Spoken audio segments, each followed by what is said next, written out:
Trey with Diggs Rod Shop, and on today's episode, we're doing a comparison on a couple products that we think that you guys are going to be excited about, and we're definitely excited about it too. It's a product for the 3100 Chevrolet pickups. It is the box stake pocket. So let me give you a little bit of a rundown of Diggs Rod Shop. We're not so much a production shop, but we are a fabrication shop. We do a lot of restoration with vintage automobiles. And in that process of the restoration, we have to do fabrication. Most shops will have to do that too. And we think about those guys too, because they got to be going through some of the things that we're going through when we buy product from, doesn't matter where it's coming from, but a lot of the products out there can be imported products. Some of them are USA made products. And I've always found that the USA made products are just a little bit better, and I'll pay a little bit more if I can get a USA made product just because of the quality difference between them. And that's what we're going to be talking about today. So here at Diggs Rod Shop, we strive to be the best that we can possibly be for our customers. We try to work efficient, and not only that, but come up with a solution to take some of the labor out of the build, because that's the big killer of most builds. And when it comes to trying to find a budget for your build, it's the labor. Parts are what they are, but labor is really the big factor in any kind of a build. So what we've tried to do is work as efficiently as we possibly can. So with that said, we have found that one of the things that we like to specialize in, or what we do specialize here in a Diggs Rod Shop, is the 3100 Chevrolet, which is particularly the 1947 to 1953 Chevrolet pickup. And in the process of doing a restoration on one of those, we have to have, box sides, header panels, the floors, the rear sill, the supports, and things like that. One of the main components to all that is the stake pocket. And in years past, we would get some stake pockets in here. And again, they're not really that expensive to purchase them, but they are very expensive when you've got to put labor into them to get them straight and true. Fit and finish is critical when it comes to these show vehicles. And not just show vehicles, but even your daily drivers. You want them to look nice. You don't want them to have all those ripple, nicks, and dings in the product when you spent so much money and all that time and effort to get the paint on it. The product's, expensive to get the paint and the clear coat and everything on. You want it to look the best you possibly can. And so with that said, what I want to do today is I'm going to show you what's available out on the market, or what was available about 4 years ago. Because I can tell you, when it comes to the stake pocket for the 47 to 53 Chevrolet truck, it's been tough to get a hold of. That was one of the other things I would want to let you know, is we've been diligently working on this for the last year or so, because there was a company here in the U.S.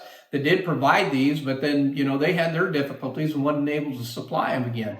The one product that you can get is an imported one, and I'm not going to kind of beat up on the import model too much, but the inferior metal that I think that they're using on it causes some of the problems. If they had better steel, where they're making them, they might be able to eliminate some of those difficulties. So let me show you what some of the difficulties are that we ran into with using a stake pocket, and what we did to correct some of those, what I would call, not so much a design flaw, but when you go to stamp one of these out, that's a lot of metal trying to get it into one stamp just like that and make it look that way. So, and all the profiles. So to get that, to engineer that, to get those flaws out of it, what I call flaws. I mean, some of it's what I would say acceptable in the industry standard.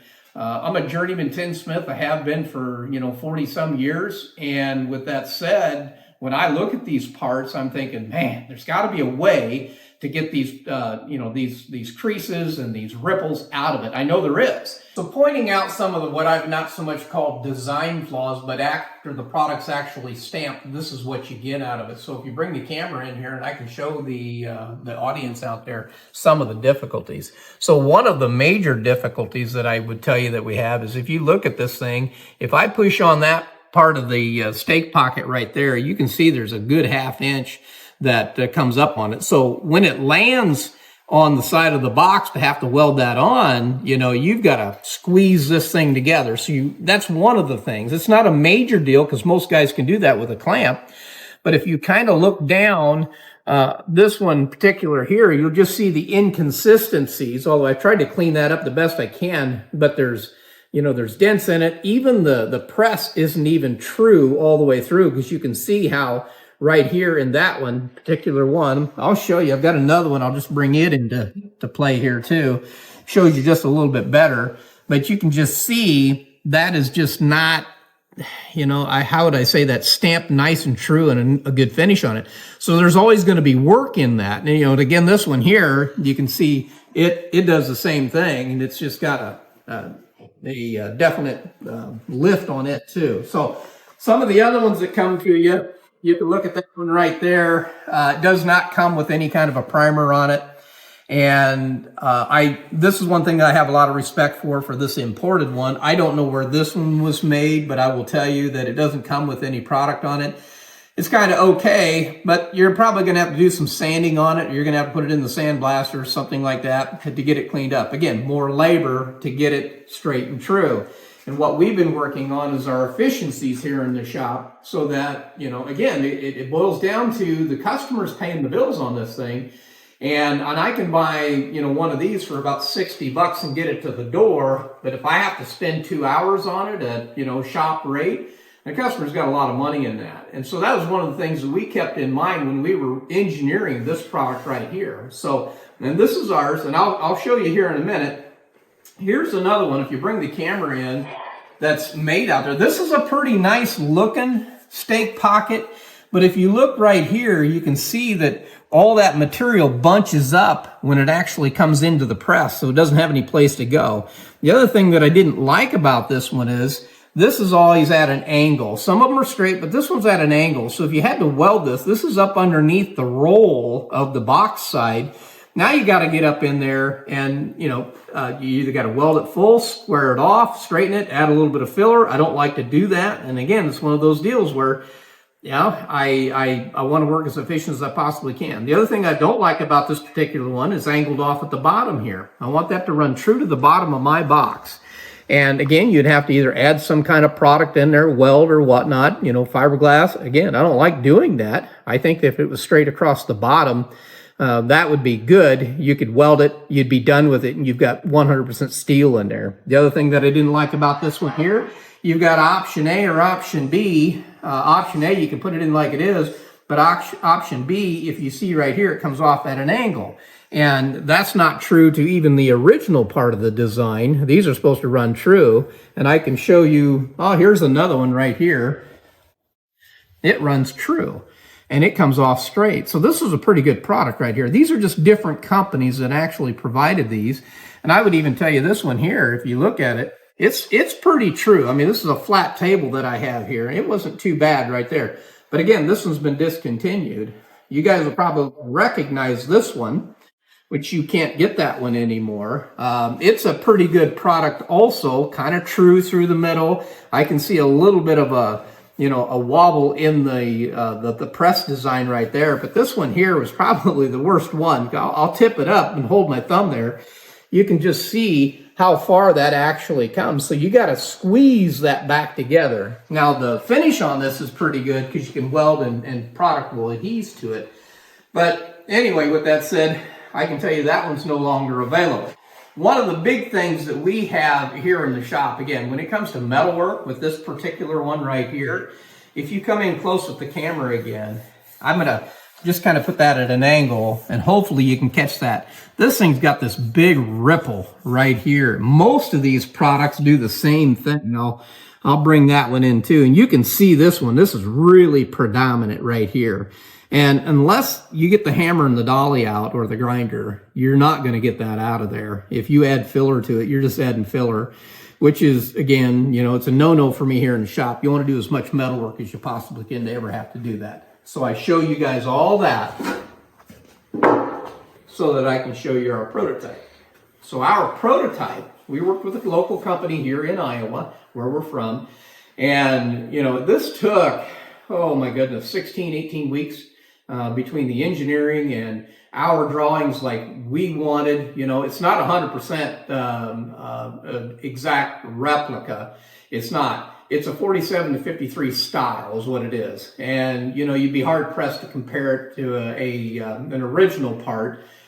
This is probably as close as an accurate as you're possibly going to get it without being in an actual, you know, GM reproduction, but they just don't make them. So with that said, come on close. I'm going to show you. Some of the things that we did is we cleaned this center up right here. Okay, there's still going to be a little bit of work on it, I can tell you that. But with the product that we have on this, and I'll bring this one in right here, this is our finished product.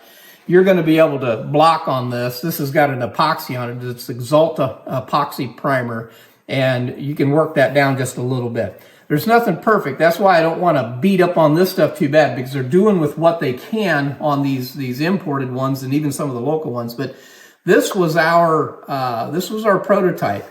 And one of the things that we wanted to fix right away was the fact that if I push on this right here, I mean, this is just about as flat and true as you can get it.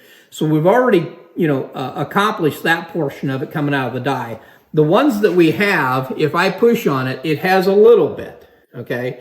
And it's a little less on this side here, but so there's still a little bit that you're going to have to do. I would say with the rear sill, that's what this one is here. This is that would be the right rear right there. You're going to want that apart for the rear sill anyway, that support to squeeze that back together. That's number one. Number two, you can look at the consistency in the profile, and that's what we were looking at, because that style right there is 47 to 53 style right there. So that's consistent side to side. We squared this off at the bottom. That's something else that we wanted. And you can look at each and every one of the ones that I have here, and I'll just lay them out there. They're all nice and squared off at the bottom. And again, they come with that Axalta primer on there. It's just a great product. Here's the other number one thing, or number two thing, I guess, on my high priority of what I wanted to repair. And that's that ripple right there. And if you can get in there close enough, there's a little bit. And again, you're not going to get 100% of it, but you're going to get it out to the point where you're not going to spend that much time straightening that up. And again, on the top, I wanted that straight across. And that's, again, that's something we've engineered. And I'll turn this one around too. And you can see we run those straight across. And they all come that way, okay? This one's nice and shiny. And so I will throw this one back, and you can kind of see right here on that ripple, and I'll try to turn it. There's a little bit there, not much. So with that said, there's our product right there. I had a nice run of those.